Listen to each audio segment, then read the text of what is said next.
এই পর্যায়ে আপনাদের সামনে মূল্যবান তাকরীর পেশ করবেন তারুণ্যের অহংকার, যুব সমাজের আইডল, মুসলিম শিশুদের ঘুম পাড়ানোর গল্প, রাজপথের সংগ্রামী স্লোগান, বাতিলের বিরুদ্ধে প্রচন্ড জোর, কারণ নির্যাতিতা শেখুল হাদিস ইবনে শেখুল হাদিস আল্লামা মামুনুল হক, আল্লামা মামুনুল হক।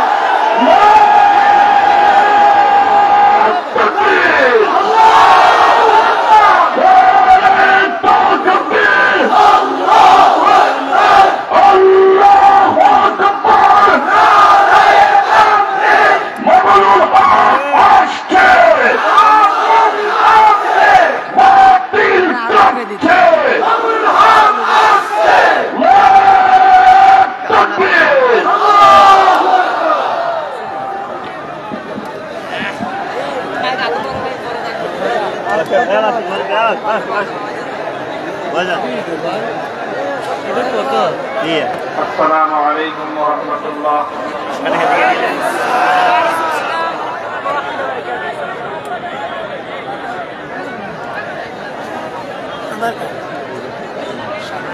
إن الحمد لله نحمده ونستعينه ونستغفره ونؤمن به ونتوكل عليه ونشهد أن لا إله إلا الله وحده لا شريك له ونشهد أن سيدنا ومولانا محمدا عبده ورسوله صلى الله تعالى عليه وعلى آله وأصحابه وبارك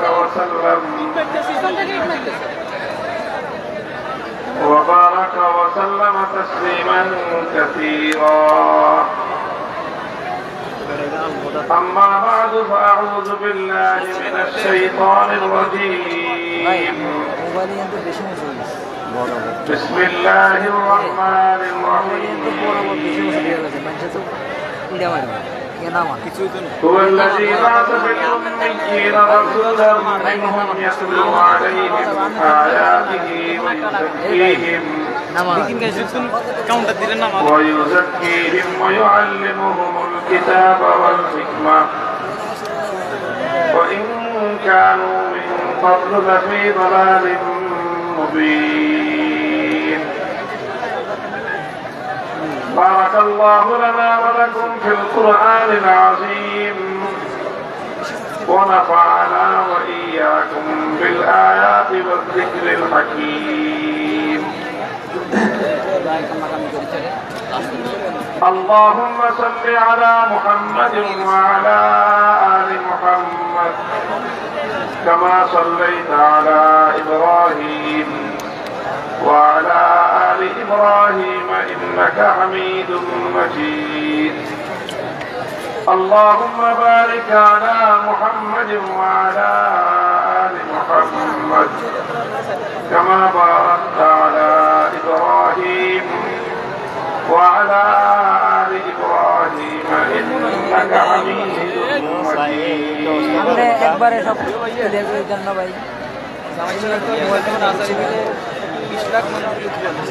جمعية المدارس القومية নোয়াখালী লক্ষ্মীপুরের উদ্যোগে আয়োজিত আজকের এই আজিজুল শাহ আন্তর্জাতিক ইসলামী মহাসম্মেলনে উপস্থিত সম্মানিত ছাত্র জনতা, উপস্থিত হযরত উলামায়ে কেরাম,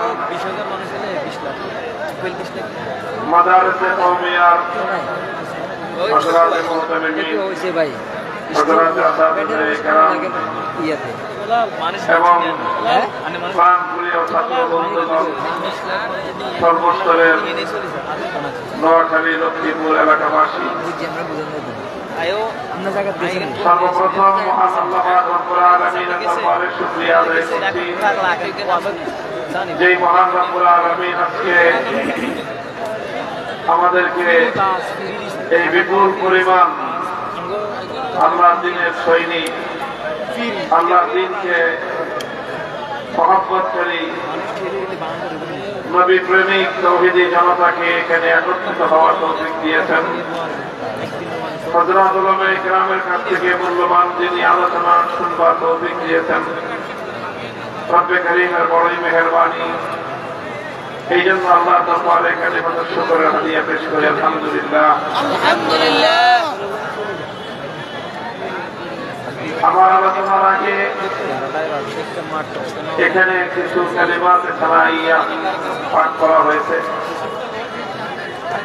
এগুলোকে আমি কালিমাত দুআইয়া হিসেবে আল্লাহ পাক রব্বুল আলামিনের নিকট কবুলিয়তের প্রার্থনা করতেছি, কামনা করতেছি এবং আপনাদের কাছ থেকেও সেটাই প্রত্যাশা করতেছি যে আপনারাও আমার জন্য দোয়া করবেন, আল্লাহ যেন কবুল করেন।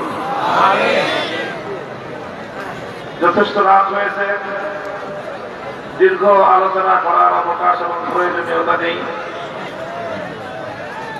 আমি কোরআনে পাকের সূরাতুল জুমআ থেকে তেলাওয়াত করেছি অল্প একটু। আয়াতের বিষয়বস্তু আপনারা হয়তো অনেকেই অনুধাবন করেছেন। আয়াতের বিষয়বস্তু হলো হযরত রাসূল আকরাম সাল্লাল্লাহু আলাইহি ওয়াসাল্লাম যিনি পৃথিবীতে একটি অনেক বড় ধরনের ইনকিলাব, বিপ্লব সাধন করেছিলেন। আইয়ামে জাহিলিয়াতের যুগে সেই আরব বেদুইনদের মরুচারী সভ্যতার বর্বরতার যুগে তিনি মক্কা, মদিনা এবং জাজিরাতুল আরবকে কেন্দ্র করে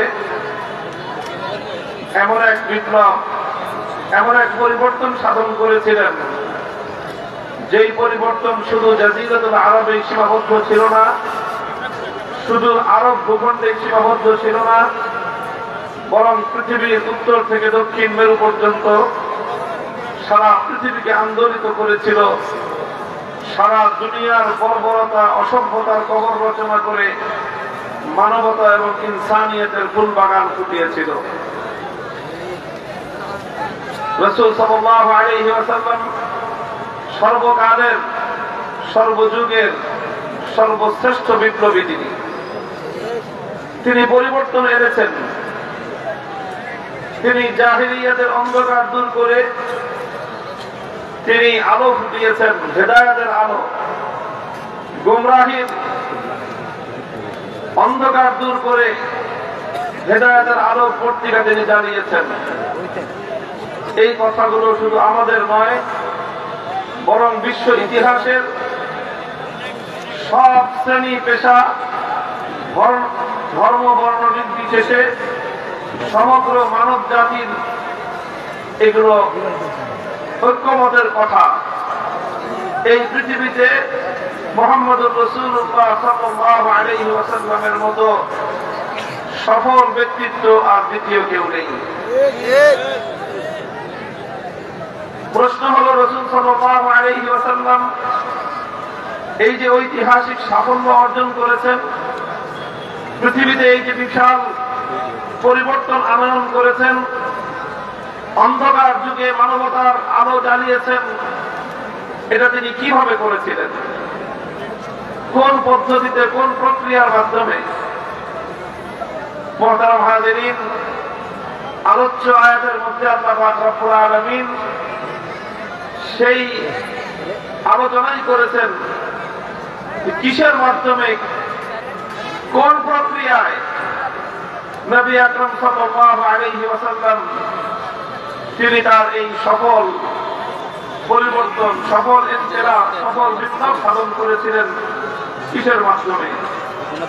এক কথায় বলতে গেলে রাসূল আকরাম সাল্লাল্লাহু আলাইহি ওয়াসাল্লামের জীবনের যে কর্মসূচিগুলো, সেই কর্মসূচিগুলোই ধারাবাহিকভাবে আমার তেলাওয়াতকৃত আলোচ্য আয়াতের মধ্যে উঠে এসেছে।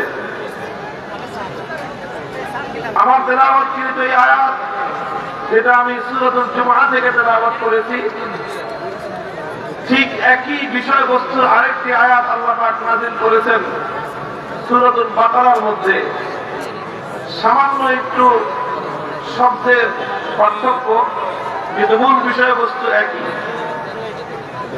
সূরাতুল বাকারার মধ্যে আল্লাহ পাক যে বিষয়গুলো বলেছেন খলিলুল্লাহ ইব্রাহিম আলাইহিস সালাতু ওয়াস সালামের দোয়া হিসেবে, আর সূরাতুল জুমায় আল্লাহ পাক রব্বুল আলামিন সেই একই কথাগুলো বলেছেন ইব্রাহিম আলাইহিস সালাতু ওয়াস সালামের দোয়ার মঞ্জুরি এবং দোয়ার কবুল হওয়া হিসেবে। হযরত ইব্রাহিম আলাইহিস সালাতু ওয়াস সালাম তার সন্তান ইসমাঈল আলাইহিস সালামকে নিয়ে যখন মক্কার সেই মরু প্রান্তরে বাইতুল্লাহ তথা কাবাতুল্লাহ নির্মাণ করবেন, আল্লাহর হুকুমে তিনি বাইতুল্লাহ নির্মাণ করলেন। সেই বাইতুল্লাহকে আল্লাহ পাক রব্বুল আলামিন সারা পৃথিবীর মারকাজ, সারা পৃথিবীর কেন্দ্রীয় মারকাজে আল্লাহ পাক পরিণত করবেন, সেন্টার হবে সারা পৃথিবীর। সেই বাইতুল্লাহকে নির্মাণ করার জন্য ইব্রাহিম আলাইহিস সালামকে আল্লাহ হুকুম করেছিলেন। ইব্রাহিম আলাইহিস সালামের সামনে তখন মক্কা তৎকালীন সময়ের বাস্তবতা ছিল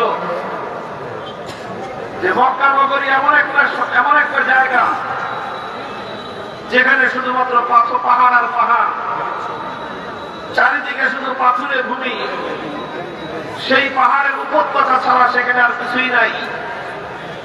এক চিলতে মাটি পর্যন্ত সেই ভূমিতে নাই। কোন ফল ফসল ফুলের গাছ তো দূরের কথা, একটা সাধারণ ঘাস বা গাছ পর্যন্ত সেখানে উৎপন্ন হয় না। সেই রকম কোন ফল নাই, ফসল নাই, উৎপাদন নাই। সেখানে তেমন কোন গুরুত্বপূর্ণ আকর্ষণীয় অন্য কোনো কিছু নাই যেটা সারা দুনিয়ার মানুষকে আকৃষ্ট করবে। বড় ধরনের কোন জনবসতি নাই। এই অল্প কিছুদিন আগে এখানে ছোট্ট একটা বসতি গড়ে উঠেছে বনু জুরহুমের। তো এই বাইতুল্লাহ সারা দুনিয়ার মানুষের জন্য মর্যাদা হবে, সারা দুনিয়ার মানুষের জন্য কেন্দ্রবিন্দুতে পরিণত হবে। এটা হবে কিভাবে? এমনি এমনিতে হওয়া সম্ভব নয়। কোন বিল্ডিং দিয়ে মার্কাজ হয় না, কোন ভবন দিয়ে, কোন দালান কোঠা দিয়ে, কোন ইমারত দিয়ে দুনিয়াতে কোন জিনিসের কেন্দ্র বা মার্কাজ তৈরি হতে পারে না। মার্কাজ হওয়ার জন্য মার্কাজি কর্মসূচির প্রয়োজন হয়, কেন্দ্র হওয়ার জন্য কেন্দ্রীয় কর্মসূচির প্রয়োজন হয়। আর সেই কেন্দ্রীয় কর্মসূচি, মার্কাজি কর্মসূচি, এটা হাওয়া থেকে নেমে আসে না। সেটা সেই কেন্দ্রীয় কর্মসূচির জন্য, মার্কাজি কর্মসূচির জন্য প্রয়োজন হয় একজন মার্কাজি শখসিয়ত, কেন্দ্রীয় ব্যক্তিত্বের প্রয়োজন হয়। এই জন্য ইব্রাহিম আলাইহিস সালাতু ওয়াস সালাম বাইতুল্লাহ শরীফ নির্মাণ করে আল্লাহর কাছে দোয়া করলেন, রব্বানা ওয়াবআস ফীহিম রাসূলাম মিনহুম ইয়াতলু আলাইহিম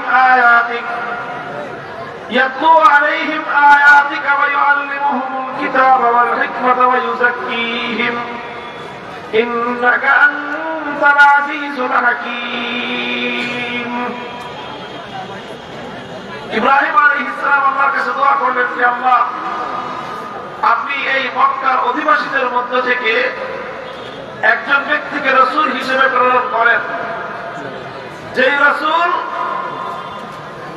এই জাতির নিকট প্রেরিত হয়ে 4টি কর্মসূচি পালন করবে। কয় কর্মসূচি? 4টি কর্মসূচি পালন করবে। এই 4 কর্মসূচির মাধ্যমেই ইব্রাহিম আলাইহিস সালাতু ওয়াস সালাম আশাবাদ ব্যক্ত করেছিলেন যে এই 4 কর্মসূচির মাধ্যমে সর্বপ্রথম আল্লাহর ঘর বাইতুল্লাহ আবাদ হবে, মক্কা নগরী আবাদ হবে, জাজিরাতুল আরব আবাদ হবে, আরব ভূখণ্ড আলোকিত হবে। আর তারপর সেই আলো আটলান্টিক মহাসমুদ্রের প্রান্ত থেকে আফ্রিকার মহাজঙ্গল পর্যন্ত বিস্তৃত হবে, সারা দুনিয়া সে আলোয় আলোয় উদ্ভাসিত হয়ে উঠবে। বিস্ময়কর বিষয় হলো, ইব্রাহিম আলাইহিস সালাম একজন রাসূলের আগমনের দোয়া করলেন, একজন রাসূল প্রেরণ করবার দরখাস্ত করলেন আল্লাহর নিকট। যেই রাসূলের কর্মসূচি হবে 4 দফা কর্মসূচি। 6000 বছর পরে আল্লাহ পাক রব্বুল আলামিন ইব্রাহিম আলাইহিস সালাতু ওয়াস সালামের সেই দোয়ার প্রতিশ্রুতি, সেই দোয়ার পরিপ্রেক্ষিতে, সেই দোয়ার ফলস্বরূপ আল্লাহ পাক যখন তার সেই মহান মানব, সেই নবীকে, সেই রাসূলকে আল্লাহ প্রেরণ করলেন, তখন সেই রাসূলের বৈশিষ্ট্য আর কর্মসূচি হিসেবে আল্লাহ পাক রব্বুল আলামিন সেই রাসূলের দায়িত্ব হিসেবে, সেই রাসূলের কাজ কি হবে, সেই কাজ বর্ণনা করতে গিয়ে ওই 4 দফা কর্মসূচির কথাই আল্লাহ উল্লেখ করেছেন। 6000 বছর পূর্বে জনমানবহীন এই পাথুরে প্রান্তরে দাঁড়িয়ে খলিলুল্লাহ ইব্রাহিম আলাইহিস সালাতু ওয়াস সালাম আল্লাহর নিকট যেই 4 দফা কর্মসূচি দোয়া করেছিলেন। এই জন্য সূরাতুল বাকারা আয়াত আর সূরাতুল জুমার আয়াতের মধ্যে একটা চমৎকার সাদৃশ্য রয়েছে। আল্লাহ যখন সেই নবীকে পাঠালেন, সেই 4 দফা কর্মসূচির কথাই বললেন, সামান্য একটু অগ্রপশ্চাতের পার্থক্য।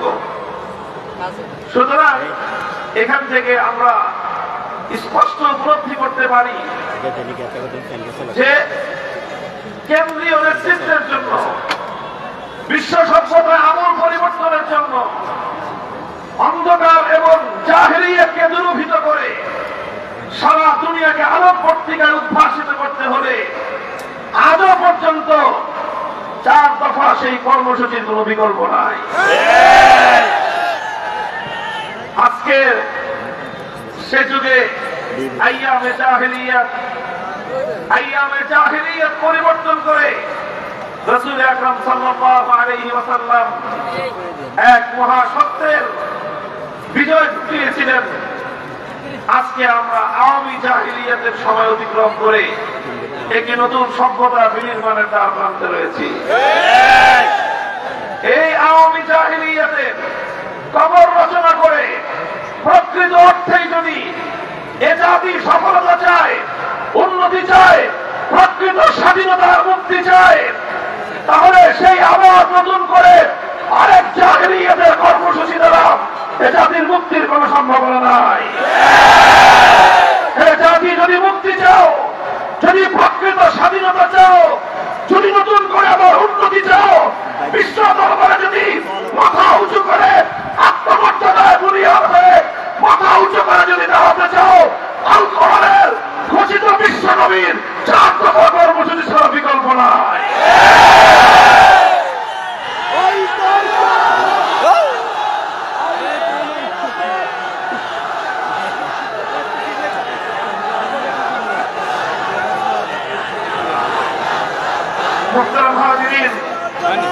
খুব সংক্ষিপ্ত আলোচনার মাধ্যমে রাসূল আকরাম সাল্লাল্লাহু আলাইহি ওয়াসাল্লামের পালিত, অনুসৃত, বাস্তবায়িত সেই 4 দফা কর্মসূচির সংক্ষিপ্ত আলোকপাত করব এবং আজকের প্রেক্ষিতে সেই 4 দফার বাস্তবায়ন বিষয়ে আপনাদের সম্মুখে কিছু সুপারিশ আমাদের পক্ষ থেকে উপস্থাপন করব ইনশাআল্লাহ।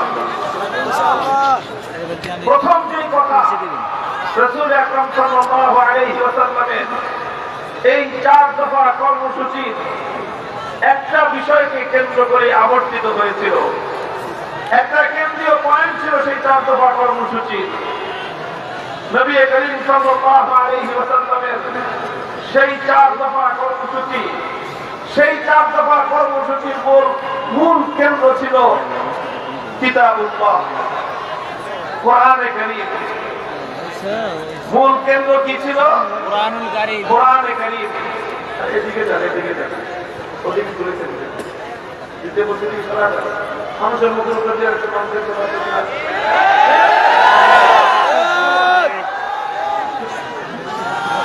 আমার ওদিকে কেন ঘুরে আমার দিকে এদিকে দেন, এদিকে দেন, এদিকে।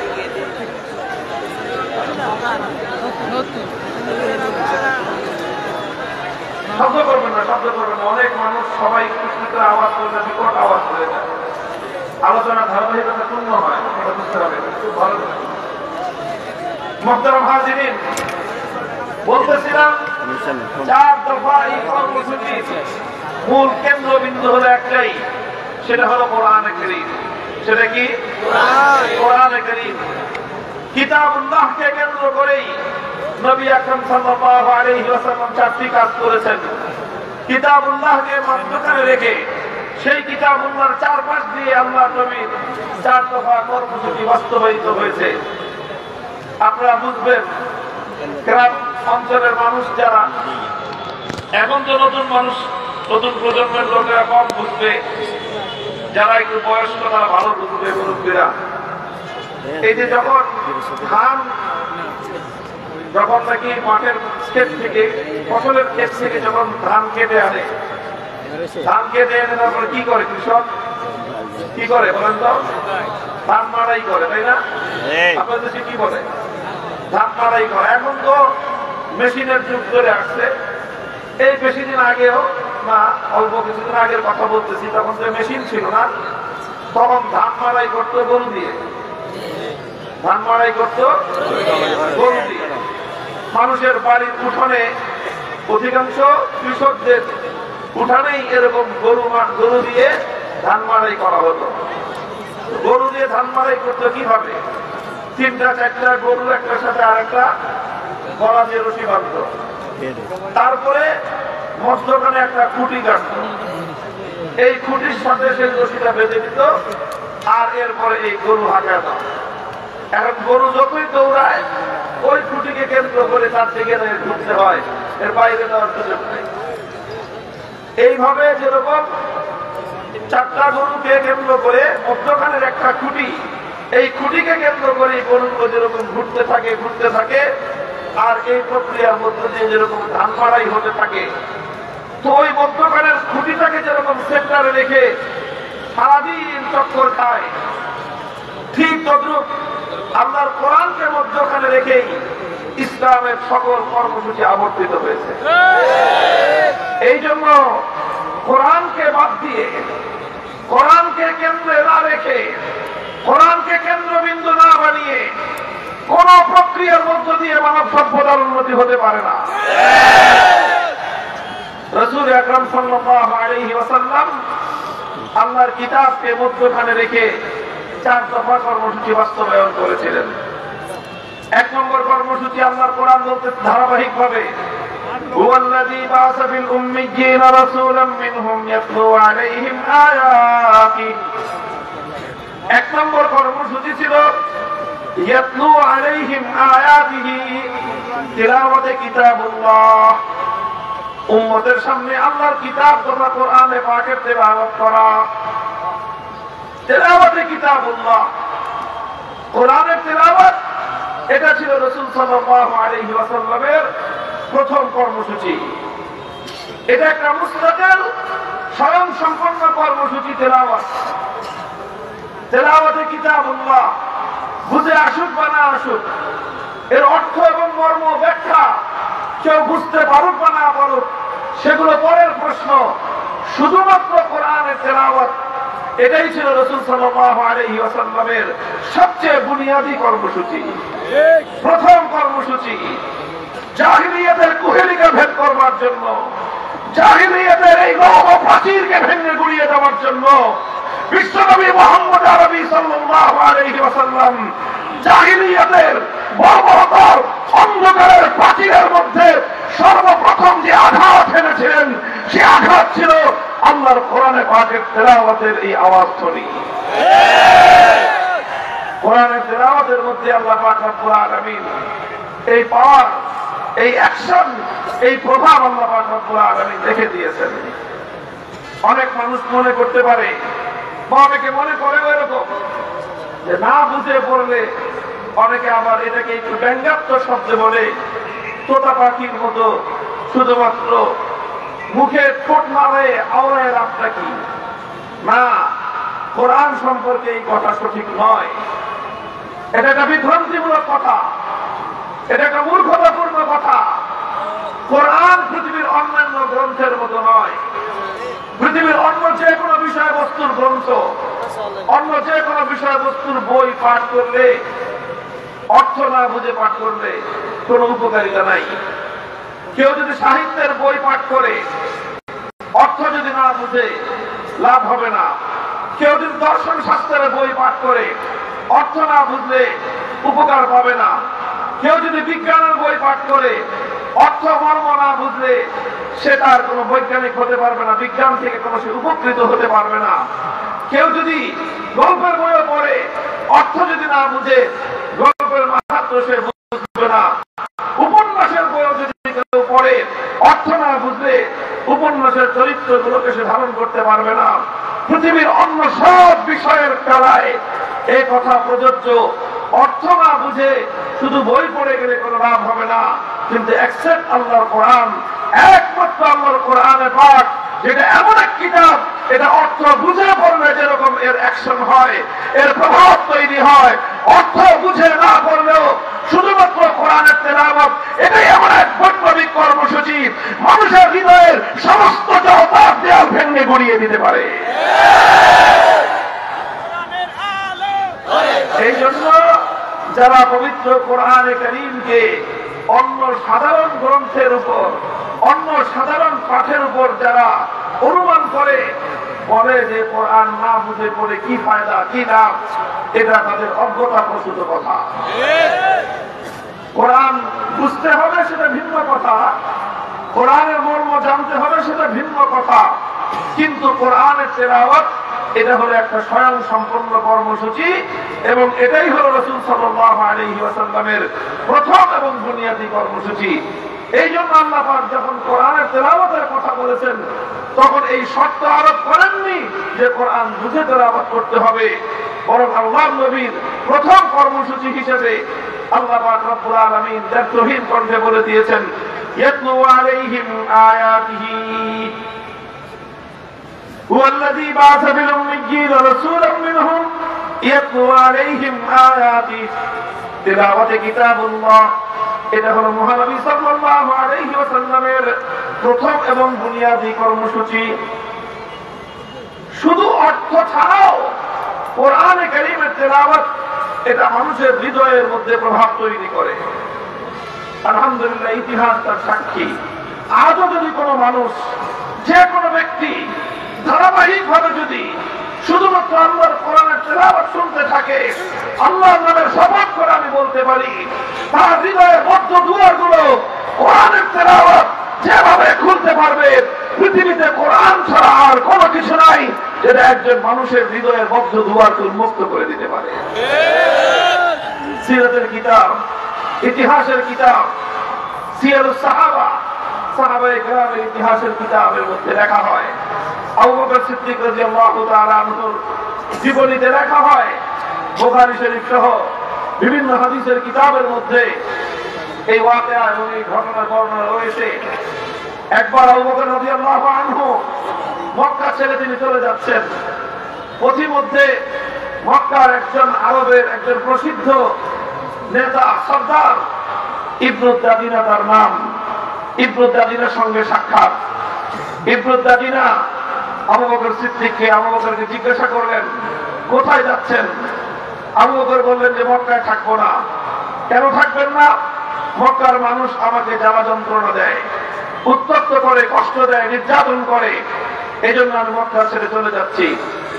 ইবনু দাদিনা বলল যে আবু বকর, আপনার মতো ভালো মানুষ, পরোপকারী মানুষ, আপনার মতো সোনার মানুষ যদি মক্কা ছেড়ে চলে যায়, এটা হবে মক্কা নগরীর জন্য এবং মক্কার অধিবাসীদের জন্য চরম লজ্জার বিষয়।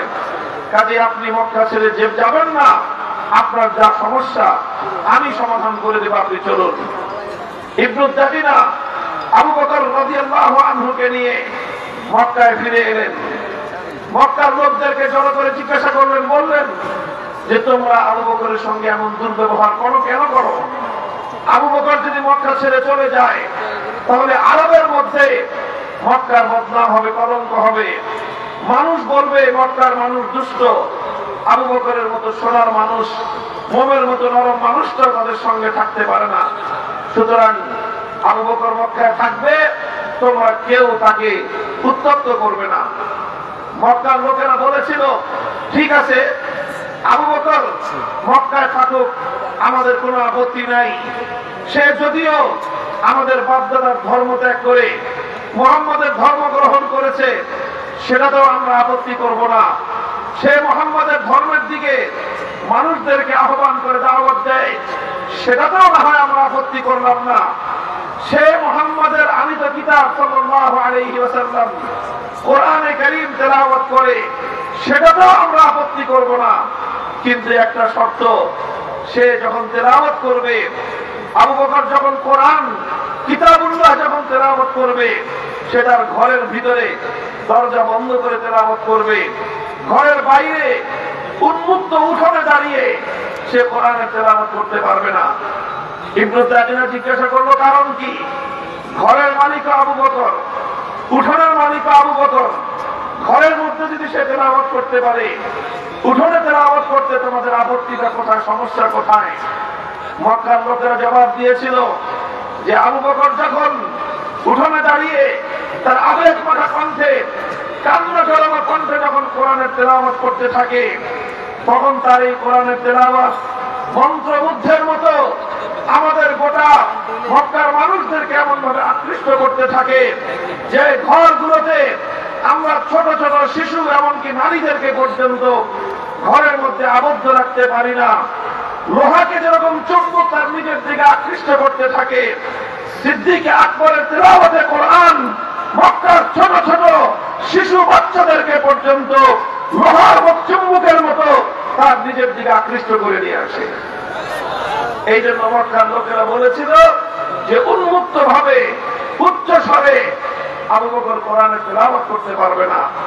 মুহতারাম হাজিরিন, হাদিসের শুনানি পাতায় এরকম অসংখ্য ঘটনার উদ্ধৃতি আপনারা পাবেন, আমরা পাবো যদি খুঁজে দেখি যে কোরআনের তেলাওয়াত এটা কিভাবে সেই জাহিলিয়াতের সেই বর্বরতার যুগে সর্বপ্রথম যে বর্বরতার জাহিলিয়াতের ভিত শুদ্ধ নাড়িয়ে দিয়েছিল, সেটা ছিল আল্লাহর কোরআনের তেলাওয়াতের গুঞ্জরণ। সেটা ছিল কোরআনের তেলাওয়াতের গুঞ্জরণ।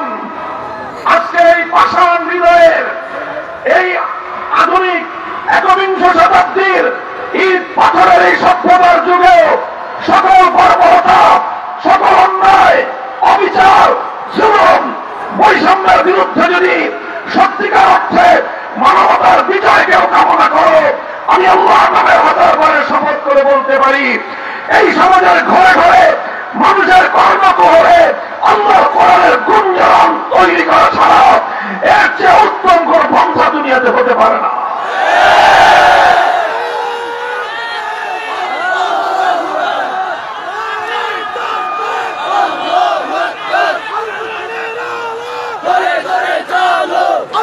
আলহামদুলিল্লাহ, নবী আকরাম সাল্লাল্লাহু আলাইহি ওয়াসাল্লামের সেই কর্মসূচি তেলাওয়াতে কিতাবুল্লাহ আজ আমাদের সমাজে আছে, টিকে আছে, সীমিত পরিসরে হলেও টিকে আছে।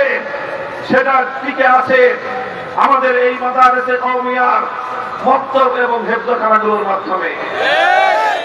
এই মক্তব এবং হেফজখানাগুলো থেকে মুসলমানদের সন্তানদেরকে আল্লাহর কোরআনের বিশুদ্ধ তেলাওয়াত, শুধু তেলাওয়াত শুদ্ধ করে তাদেরকে শিক্ষা দেওয়া হয়।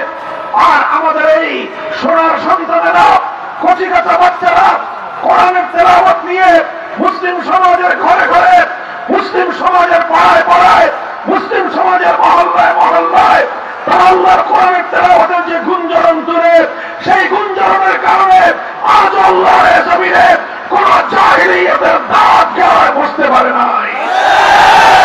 এজন্য তারা বারবার চেষ্টা করে, কোরআনের তেলাওয়াতের এই দুর্গগুলোকে উপড়ে ফেলতে। তারাই মক্তব হেফজখানাগুলোর উপর নানা রকম বৈষম্যের নীতি চাপিয়ে এই মেহনতের ধারাকে বন্ধ করে দিতে চায়। এটা চেয়েছিল ব্রিটিশ সাম্রাজ্যবাদী শক্তি, এটা চেয়েছে সমস্ত জাহিলিয়াতের ধারক বাহক শক্তিগুলো নানা কৌশলে নানা ষড়যন্ত্রের মধ্য দিয়ে মক্তব হিফজ কোরআনের এই শিক্ষা ব্যবস্থাকে সংকুচিত করে দেওয়ার পায়তারা চালিয়েছে। কথা বলেন ঠিক না ঠিক? মনে রাখতে হবে এটা আল্লাহর কোরআনের সবচেয়ে বুনিয়াদী মারকাজ। মক্তব হিফজখানা আল্লাহর কোরআনের সবচেয়ে বুনিয়াদী দুর্গ। এই দুর্গ যদি ধসে পড়ে উম্মার অস্তিত্ব বিলুপ্ত হয়ে যাবে। এই জন্য শপথ নিতে হবে প্রতিটি মুসলমানের, প্রত্যেকটি ইমানদারের, যেভাবে একটি দুর্গে আশ্রয় গ্রহণকারী এক একজন সৈনিক দুর্গের দেয়াল রক্ষা করার জন্য জীবন পণ লড়াই করতে থাকে, হে বাংলার উম্মত, উম্মতে মুসলিমার সদস্যরা, উম্মতে মুহাম্মদীর সদস্যরা, আমাদেরকে শপথ নিতে হবে কোরআনী প্রতিষ্ঠানের উপর যদি কেউ কোনো আঘাত করবার চেষ্টা করে, হামলা করবার চেষ্টা করে, সংগঠিত করবার চেষ্টা করে, জীবনের বিপদ বিনিময় হলেও গোটা জাতি ঐক্যবদ্ধভাবে সেই ষড়যন্ত্রে রুখে দাঁড়াতে হবে।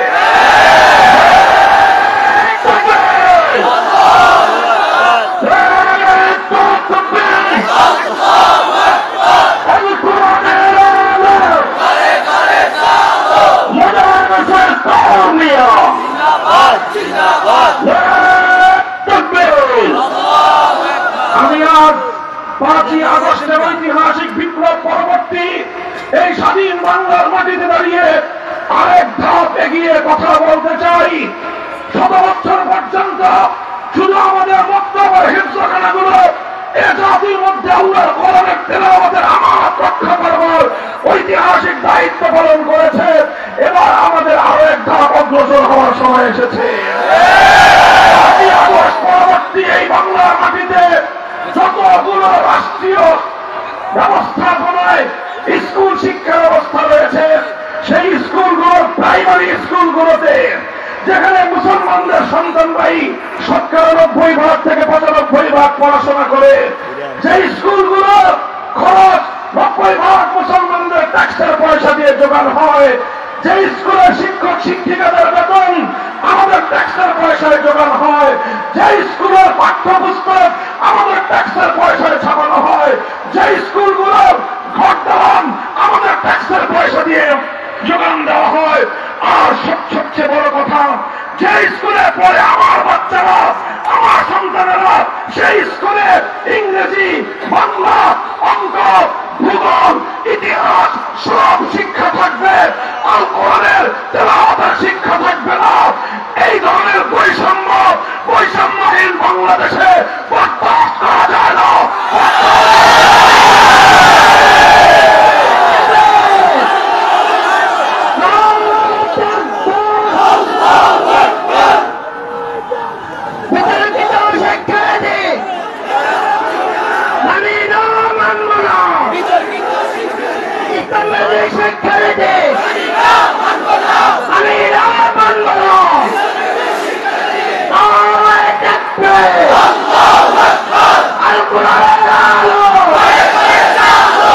এই জন্য এটা আমাদের গণদাবিতে পরিণত করতে হবে। আমরা বাংলাদেশের রাজনৈতিক নেতৃবৃন্দ, প্রশাসনিক কর্মকর্তা, সকল শিক্ষাবিদ, সচেতন সুশীল মহল এবং শিক্ষক শিক্ষিকা মন্ডলী, স্কুলগুলো পরিচালনা পরিষদের সঙ্গে সম্পৃক্ত ব্যক্তিবর্গ, সকলের কাছে আমরা উদাত্ত আহ্বান জানাচ্ছি, প্রতিটি স্কুলের, প্রতিটি প্রাইমারি স্কুলের অন্য সকল শিক্ষার পাশাপাশি আমাদের কচিকাতা সন্তানদের কচি হৃদয়ের মধ্যে তাদের এই নিষ্কলুষ অন্তরের মধ্যে আল্লাহর কোরআনের বিশুদ্ধ তেলাওয়াত শিক্ষা দেওয়ার জন্য প্রতিটি স্কুলে একজন বিশুদ্ধ কোরআনের তেলাওয়াতের শিক্ষক, নুরানি অথবা নাদিয়ার শিক্ষক নিয়োগ দেওয়ার মাধ্যমে শাহজালালের এই বাংলাদেশের বিপ্লব পরবর্তী মুসলমানদের গণদাবি বাস্তবায়ন করতে হবে। মোহতারাম হাজিরিন, এটা আমরা বলছি আজ, এই বলা শুরু করলাম, আমরা একটা একটা করে কথা উত্থাপন করছি, আর এভাবে আমরা লক্ষ্য করব, পর্যবেক্ষণ করব আমাদের কথাগুলো এই রাষ্ট্র ব্যবস্থা কতটুকু গুরুত্বের সঙ্গে পরিপালন করার উদ্যোগ গ্রহণ করে সেটা পর্যবেক্ষণ করে আমরা আমাদের পরবর্তী পদক্ষেপ আমরা নির্ধারণ করবো ইনশাআল্লাহ। এটা ছিল প্রথম দফা কর্মসূচি। আল্লাহর পয়গম্বর বিশ্বনবী মুহাম্মদুর রাসূলুল্লাহ সাল্লাল্লাহু আলাইহি ওয়াসাল্লাম আল্লাহ পাকের মহান গ্রন্থ, মানবতার মুক্তির গ্রন্থ আল কোরআনুল কারীমকে কেন্দ্র করে নবী আকরাম সাল্লাল্লাহু আলাইহি ওয়াসাল্লাম প্রথম যে দায়িত্ব এবং কর্মসূচি পালন করেছেন সেটা হলো ইয়াতলু আলাইহিম আয়াতিহি তিলাওয়াতে কিতাবুল্লাহ। এক নম্বর কর্মসূচি হলো তিলাওয়াতে কিতাবুল্লাহ। এরপরে আসেন 2 নম্বর কর্মসূচি। আল্লাহর পয়গম্বর মুহাম্মদ আরবি সাল্লাল্লাহু আলাইহি ওয়াসাল্লাম যেটা আল্লাহর কোরআনকে কেন্দ্র করে পালন করেছেন সেটা হলো ওয়ায়ুআল্লিমুহুমুল কিতাব। ওয়ায়ুআল্লিমুহুমুল কিতাব, ওয়ায়ুআল্লিমুহুমুল কিতাবের অর্থ হলো তালিমে কিতাব। 1 নম্বর কর্মসূচি ছিল তিলাওয়াতে কিতাব, 2 নম্বর কর্মসূচি হলো তালিমে কিতাব। মনে থাকবে? 1 নম্বর কর্মসূচি তিলাওয়াতে কিতাবুল্লাহ, 2 নম্বর কর্মসূচি হলো তালিমে কিতাবুল্লাহ। 2 নম্বর কর্মসূচি কি? তালিমে কিতাবুল্লাহ অর্থ হলো যে কোরআনকে তুমি তেলাওয়াত করলা, যে কোরআনের তেলাওয়াতকে তুমি কর্ণকুহরে গুঞ্জরিত করে হৃদয়ের মণিকোঠায় জাহিরিয়াত এবং অন্ধকার দূরীভূত করবার জন্য তুমি গ্রথিত করলা। এবার তুমি সেই কোরআনের প্রতি আরো মনোযোগী হও। শুধুমাত্র কোরআনের তেলাওয়াতের মধ্যে যেন তোমার দায়িত্ব ক্ষান্ত না হয়। 2 নম্বর কর্মসূচি হলো তালিমে কিতাবুল্লাহ তথা আল্লাহর কিতাবের মর্ম, অর্থ, উদ্দেশ্য, ব্যাখ্যা আল্লাহর বান্দাদেরকে বিশ্ববাসীকে অবগত করানো, শিক্ষা দেওয়া। এক কথায় বলতে গেলে কোরআনের মর্ম বুঝানো, কোরআনে পাকের উদ্দেশ্য বুঝানো, কোরআনে পাকের অর্থ এবং ব্যাখ্যা শিক্ষা দেওয়া। এটা ছিল রাসূল আকরাম সাল্লাল্লাহু আলাইহি ওয়াসাল্লামের 2 নম্বর কর্মসূচি। মুহতারাম হাজিরিন, কোরআন বুঝতে হবে। উম্মতের জন্য জরুরি বিষয় হলো আল্লাহর কিতাবটা বুঝা চাই, বুঝতে হবে। আলহামদুলিল্লাহ, সুবহান আলহামদুলিল্লাহ, এই উপমহাদেশের মাদারিসগুলো তালিমে কিতাবুল্লাহর জন্য 1-2 বছর নয়, 10 বছরের একটা বিশাল পাঠ্যসূচি নির্ধারণ করেছে। এই 10 বছরের পাঠ্যসূচির মূল উদ্দেশ্যই হলো তালিমে কিতাবুল্লাহ, যেন মুসলমানের সন্তানেরা আল্লাহর কিতাবের মর্ম বুঝতে পারে, আল্লাহর কিতাবের অর্থ এবং উদ্দেশ্য যেন বুঝতে পারে। উদ্দেশ্য বুঝে তারা যেন এই জাতিকে বোঝাতে পারে, এই জাতিকে যেন তারা সতর্ক করতে পারে। প্রতিটি মানুষের মনে মনে, প্রতিটি মানুষের কানে কানে যেন তারা আল্লাহর কোরআনে পাকের পয়গাম গুলো তারা পৌঁছে দিতে পারে। মক্তবের 2 বছর, হেফজখানার 3 বছর, 5 বছরের সিলেবাস তেলাওয়াতে কিতাবুল্লাহর জন্য।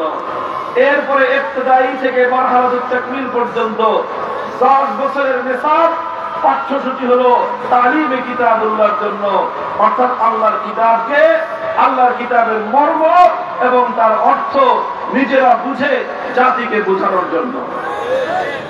বলেন কথা ঠিক না বেঠিক? আলহামদুলিল্লাহ, এই মাদারিসে কওমিয়ার মাধ্যমে কিতাবুল্লাহর যে তালিম তারা নিজেরা অর্জন করছে। লক্ষ লক্ষ জাতির সন্তানরা কোরআনে পাকের সঠিক জ্ঞান, পূর্ণাঙ্গ জ্ঞান যদি এই জমিনে শিক্ষা অর্জন করে থাকে তাহলে তার সবচেয়ে বড় অবদান এদেশের কওমি মাদারিসের। জাতির প্রয়োজন, মুসলমানদের প্রয়োজন। আল্লাহর কোরআন শুধুমাত্র আলেমদের জন্য নাজিল হয় নাই, আল্লাহর কোরআন শুধুমাত্র কওমি মাদ্রাসার হুজুরদের জন্য নাজিল হয় নাই। আল্লাহর কোরআন নাজিল হয়েছে গোটা সমগ্র মানব জাতির জন্য। কথা বলেন ঠিক না বেঠিক? আমার বড় আক্ষেপ লাগে, বড় দুঃখ লাগে, এই সমাজে কত মানুষ এমন আছে, কত মানুষ এমন আছে পড়াশোনা কম করে নাই, তারা সাহিত্যের বই হাজার হাজার বই পাঠ করেছে, দর্শনের বই হাজার হাজার পাঠ করেছে, গল্প উপন্যাসের বই হাজার হাজার পাঠ করেছে, অনেকে সায়েন্সের বই, মেডিকেলের বই ডাক্তার হতে গিয়ে হাজার হাজার লক্ষ লক্ষ পৃষ্ঠা পাঠ করেছে, কিন্তু একজন মুসলমানের সন্তান মুসলমান তাকে যদি জিজ্ঞাসা করা হয় আল্লাহর কোরআন শুরু থেকে শেষ পর্যন্ত সূরা ফাতিহা থেকে সূরা নাস পর্যন্ত পূর্ণ কোরআনে আল্লাহ কি বলেছেন অন্তত একবার কোরআনে পাকের অনুবাদটাকে আপনি করেছেন, আপনি পাঠ করেছেন, এই প্রশ্ন করলে আজ আমাদের জাতির কাছ থেকে যে জবাব আসবে সেই জবাবটা হবে চরম হতাশাজনক জবাব। অথচ উলামায়ে কেরাম চেষ্টা করছেন তাফসীরুল কোরআন মাহফিলগুলোর মাধ্যমে উলামায়ে উম্মত জাতির কাছে কোরআনের মর্ম পৌঁছানোর চেষ্টা করছেন। উলামায়ে উম্মত তাফসীরুল কোরআন লিখে লিখে মানুষের কাছে কোরআনের তাফসীর পৌঁছানোর চেষ্টা করছেন। কোরআনের তরজমা এবং অনুবাদ লিখে মানুষের কাছে কোরআনের পয়গাম পৌঁছানোর চেষ্টা করছেন। এভাবে আজও পর্যন্ত আলেম সমাজ আল্লাহর পয়গম্বরের দ্বিতীয় দফা কর্মসূচি তালিমে কিতাবকে বাস্তবায়ন করে চলেছেন। কথা বলে ঠিক না বেঠিক? এই জন্য তালিমে কিতাব এটা একটা জরুরি কর্মসূচি। এটা ছিল রাসূল সাল্লাল্লাহু আলাইহি ওয়াসাল্লামের দ্বিতীয় দফা কর্মসূচি। তিলাওয়াতে কিতাবুল্লাহ সেটা শুধু তেলাওয়াত, এটা একটা পূর্ণাঙ্গ কর্মসূচি। আর কোরআনের মর্ম বুঝা এবং বুঝানো এটা আরেকটা পূর্ণাঙ্গ কর্মসূচি। আসেন আমি কথা লম্ব করতেছি না, দুই দফা আলোচনা শেষ, তৃতীয় দফা কর্মসূচি এটা একটু গভীর মনোযোগ দিয়ে বুঝবার জিনিস। তৃতীয় দফা কর্মসূচি কি? ওয়ায়ুআল্লিমুহুমুল কিতাব ওয়াল হিকমা। আল হিকমা মফউল সানি, ইউআল্লিমুহুম আল কিতাব ওয়াল হিকমা আসলে মফউল সালিস। তালিম এটা মুতাআদ্দি না মফউলাইন। আল্লাহ পাক রব্বুল আলামিন তাদেরকে শিক্ষা দিয়েছেন। মফউল সানি আল কিতাব, আল কিতাবের উপর আত্ম হয়েছে আল হিকমা, তার অর্থ হলো তালিমে হিকমত। এক কথায় বলতে গেলে তালিমে হিকমত। তালিমে হিকমত কি বললাম? সবাই বলেন কি বললাম? তালিমে হিকমত। এক নম্বর কর্মসূচি ছিল তেলাওয়াতে কিতাব, দুই নম্বর কর্মসূচি ছিল তালিমে কিতাব, তিন নম্বর কর্মসূচি হলো তালিমে হিকমত। তিন নম্বর কর্মসূচি কি? তালিমে হিকমত। তালিমে হিকমত কি জিনিস? হিকমতের দ্বারা কি উদ্দেশ্য? মুফাসসিরিনে কেরামগণ হিকমতের অনেক ব্যাখ্যা করেছেন। মারিফুল কোরআনের মধ্যে আল্লামা মুফতি শফি রহমতুল্লাহি আলাইহি হিকমতের সবচেয়ে অগ্রগণ্য এবং সবচেয়ে তাৎপর্যময় যে ব্যাখ্যাটা করেছেন সেটা হলো তালিমে হিকমতের অর্থ হলো আল্লাহর নবী কোরআনে পাক শুধু তেলাওয়াত করে দায়িত্ব ক্ষান্ত করেননি, তেলাওয়াতের পরে তিনি কোরআনের মর্ম বুঝিয়েছেন, ব্যাখ্যা বুঝিয়েছেন। এটা ছিল তালিমে কিতাব। আল্লাহর নবী শুধুমাত্র কোরআনের মর্ম, কোরআনে পাকের ব্যাখ্যা শুধু বলে বলে মানুষকে বুঝিয়ে দিয়ে দায়িত্ব ক্ষান্ত করেন নাই, বরং কোরআনের ব্যাখ্যা বুঝানোর পর, কোরআনের মর্ম ব্যাখ্যা করার পরে আল্লাহর নবীর তিন নম্বর দায়িত্ব হলো তালিমে হিকমত। তালিমে হিকমতের অর্থ হলো যেই আয়াত তেলাওয়াত করবা, কোরআনের যে অংশ তুমি ব্যাখ্যা করে মর্ম বুঝালা, এবার তিন নম্বর দায়িত্ব হলো কোরআনে পাকের সেই আয়াতের অর্থ, সেই আয়াতের বিধান, সেই আয়াতের যে কথা, সেই বিধানটাকে কার্যে পরিণত করার মাধ্যমে আমলি ভাবে উম্মতকে দেখিয়ে শিক্ষা দেওয়া, এটার নামই হলো তালিমে হিকমত। অর্থাৎ এক কথা বলতে গেলে কোরআনে পাকের প্র্যাকটিক্যাল করা।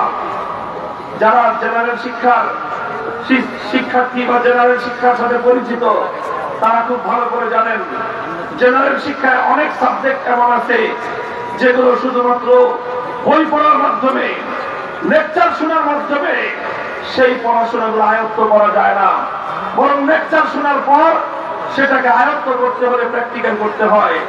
প্রত্যেকটা মেডিকেল কলেজে প্রত্যেকটা ক্লাসরুমের সাথে একটা করে প্র্যাকটিক্যাল ল্যাবরেটরি থাকে। সেখানে শিক্ষার্থীরা প্রথমে শিক্ষকদের কাছ থেকে বই পড়ে, লেকচার শুনে, বক্তব্য শুনেই তারা ডাক্তার হতে পারে না, বরং যে বিষয়টা বইয়ের মধ্যে পড়ানো হলো, লেকচারের মধ্যে যে বক্তব্যটা তাদেরকে শোনানো হলো, সেটাকে পরিপূর্ণ বোঝানোর জন্য ল্যাবরেটরিতে নিয়ে তাদেরকে প্র্যাকটিক্যাল দেখানো হয়। প্রত্যেকটা মেডিকেলে ল্যাবরেটরি থাকে, মানব দেহের মাথা থেকে পা পর্যন্ত প্রত্যেকটা অঙ্গ প্রত্যঙ্গের নমুনা থাকে, তখন শিক্ষকরা ছাত্রদেরকে তার প্র্যাকটিক্যাল নমুনা দেখায় দেখায় মানব দেহ সম্পর্কে, মানব দেহের চিকিৎসা সম্পর্কে পূর্ণাঙ্গ শিক্ষা তারা দান করেন। ঠিক তেমনি ভাবে আল্লাহর কোরআনে পাক এটা যত না থিওরিটিক্যাল গ্রন্থ, তার চেয়ে বেশি কোরআনে পাক এটা একটা প্র্যাকটিক্যাল গ্রন্থ। কোরআনে পাক এটা কি? এটা প্র্যাকটিক্যাল গ্রন্থ।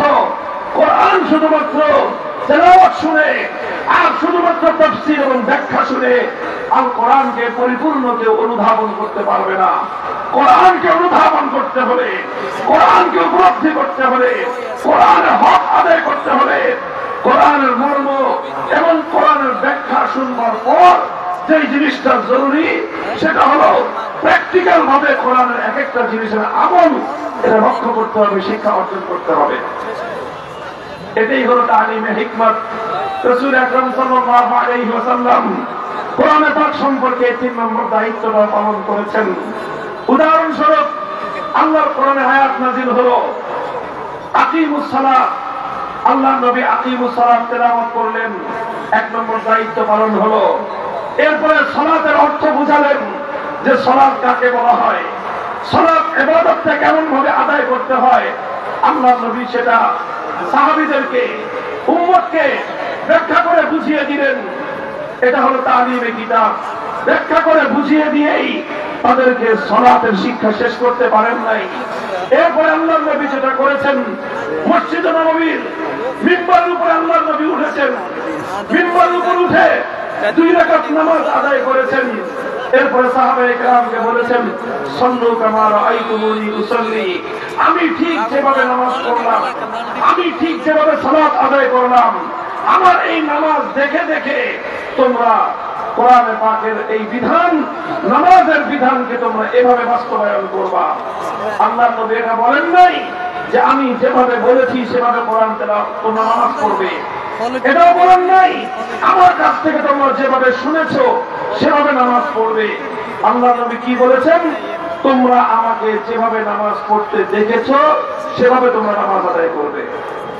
মুহতারাম হাজিরিন, এটাই হলো তালিমে হিকমত। আকিমুস সালাত তেলাওয়াত হলো, এটা হলো তেলাওয়াতে কিতাব। সালাতের অর্থ কি, ইকামতের অর্থ কি বুঝিয়ে দিলেন, এটা হলো তালিমে কিতাব।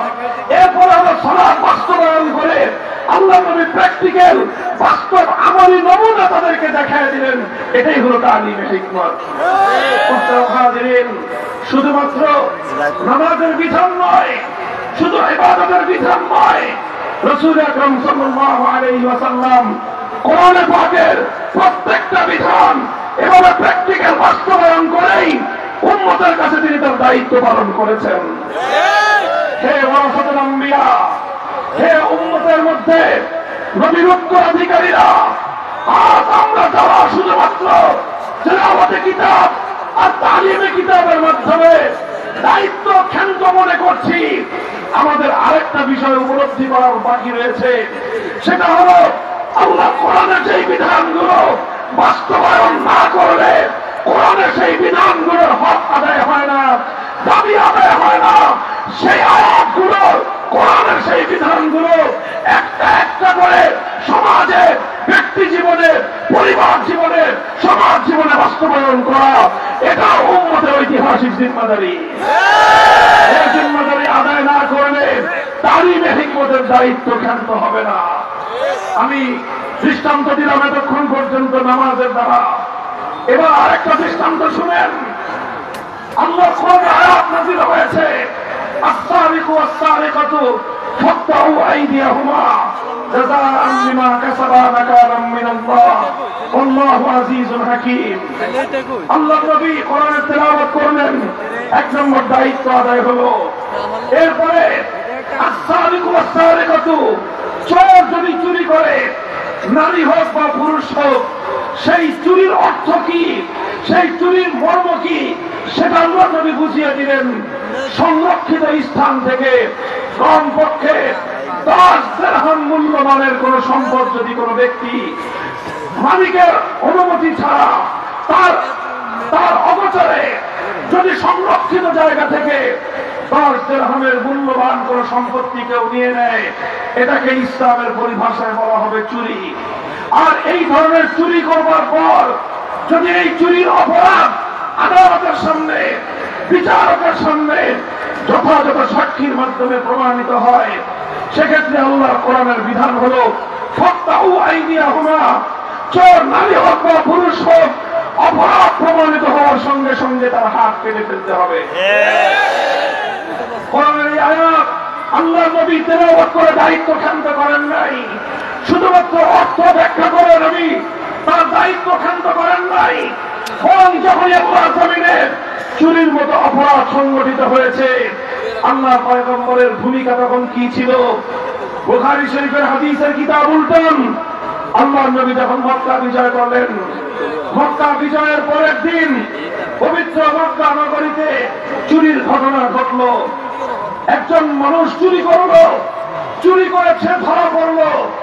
ধরা পড়ার পর দেখা গেল যে চুরি করেছে সে একজন মহিলা মানুষ, সাধারণ কোন মহিলা নয়, সম্ভ্রান্ত বংশের একজন মহিলা।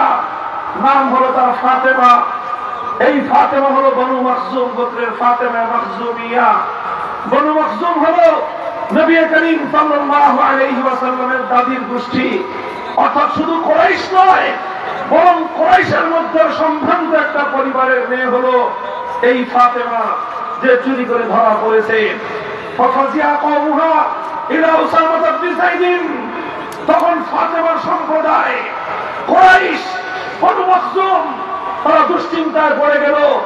এখন যদি কোরআনের বিধান বাস্তবায়িত হয়, এই মেয়েটার হাত কাটা যাবে, হাত কাটা যাবে একটা মেয়ের, নাক কাটা যাবে গোটা বংশের। এজন্য গোটা বংশ, গোটা পরিবার তারা বিচলিত হয়ে পড়ল, কিভাবে হাত কাটা বন্ধ করা যায়। তারা তদবির শুরু করলো।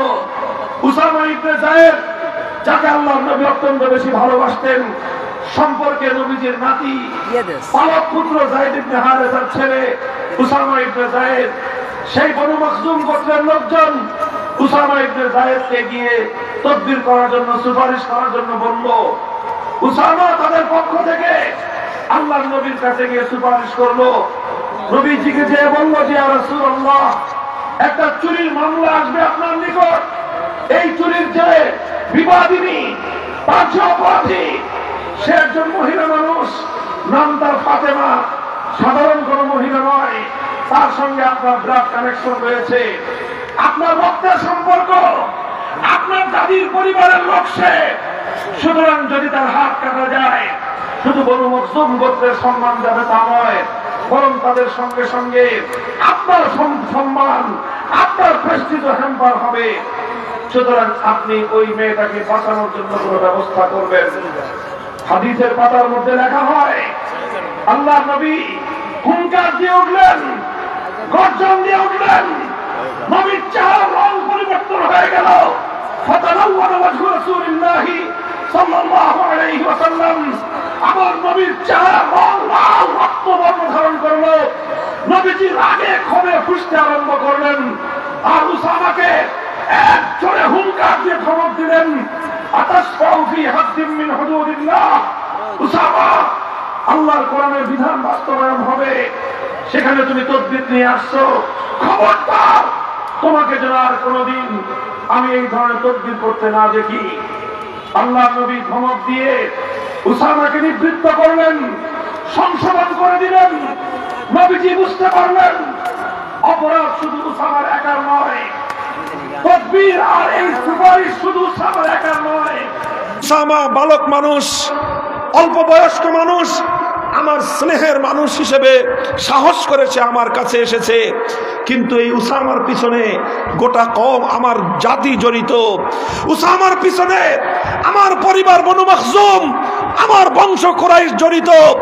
সুতরাং ধমক শুধু উসামা একাকে দিলে হবে না, সংশোধন করতে হবে গোটা সভ্যতার, সংশোধন করতে হবে গোটা জাতির, গোটা জাতিকে ব্যাপারে সতর্ক করতে হবে। আল্লাহ নবী এলান করলেন, জাতির উদ্দেশ্যে তিনি ভাষণ দিবেন। নবীর ভাষণ হবে পবিত্র বাইতুল্লাহ শরীফের সামনে। ফালাম্মা কানাল আশিয়্যু কাম রাসূলুল্লাহ সাল্লাল্লাহু আলাইহি ওয়াসাল্লাম, বিকেল বেলা আসরের নামাজের পরে বাইতুল্লাহর সামনে দাঁড়িয়ে কাবার চত্বরে গোটা জাতিকে সমবেত করে মুহাম্মদ আরবি সাল্লাল্লাহু আলাইহি ওয়াসাল্লাম ঘোষণা করলেন, ইতিহাস লেখে, ইতিহাসের সোনালী পাতায় লেখা, আজও পৃথিবীতে অনেক জাতির নেতা, অনেক জাতির প্রেসিডেন্ট, প্রধানমন্ত্রী, বিশ্ব নেতারা বিশ্ব মানবতাকে লক্ষ্য করে জাতির উদ্দেশ্যে ভাষণ দেয়, আর আমার নবী মুহাম্মদ আরবি সাল্লাল্লাহু আলাইহি ওয়াসাল্লাম মক্কায় খেলাফত ব্যবস্থা কায়েম করার পর, কোরআনের রাজ কায়েম করার পরে তিনি একটা ভাষণ দিয়েছিলেন। ইতিহাস পাঠকদেরকে বলবো, কম্পেয়ার করে দেখো, তুলনা করে দেখো। আল্লাহর নবী বললেন, হে আমার জাতি শুনে রাখো, ইন্নামা হালাকান নাস, ইন্নামা হালাকা মান কানা ক্বাবলাকুম ইযা সারাকা ফীহিমুদ দাঈফ আকামু আলাইহিল হাদ ওয়া ইযা সারাকা ফীহিমুশ শরীফ তারাকুহু। তোমাদের পূর্ববর্তী অনেক জাতিকে আল্লাহ পাক রব্বুল আলামিন ধ্বংস করে দিয়েছেন। তাদের অপরাধ ছিল একটা অপরাধ, সেই অপরাধের কারণে আল্লাহ পাক অনেক জাতির নাম নিশানা পৃথিবীর বুক থেকে নিশ্চিহ্ন করে দিয়েছেন।